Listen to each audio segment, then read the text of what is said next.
ప్రభు నామమున అందరికీ శుభోదయం.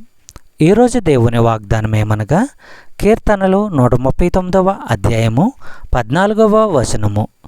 నీవు నన్ను కలుగజేసిన విధము చూడగా భయమును ఆశ్చర్యమును నాకు పుట్టుచున్నవి. అందును బట్టి నేను నీకు కృతజ్ఞతాస్తుతులు చెల్లించుచున్నాను. నీ కార్యములు ఆశ్చర్యకరములు, ఆ సంగతి నాకు బాగుగా తెలిసి ఉన్నది.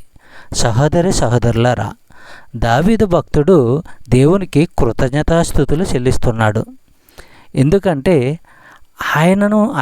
దేవుడు ఆయనను నిర్మించిన విధానం బట్టి తనకు భయమును ఆశ్చర్యమును కలిగి ఉన్నవి.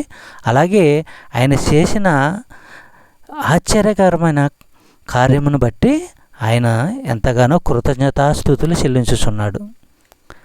సహోదరులారా, మానవ దేహము, ప్రాణము, ఆత్మ వ్యక్తిగా తయారయ్యేందుకు ఇవి మూడు మార్మికంగా ఐక్యం కావడము, ఇదంతా దేవుడు మనల్ని చేయడంలో ఆయన కనపరిచిన అద్భుత సృష్టి నైపుణ్యాన్ని బట్టి మనందరిలోనూ ఆయన పట్ల గౌరవాన్ని, భక్తిపూర్వకమైన భయాన్ని కలిగించాలి.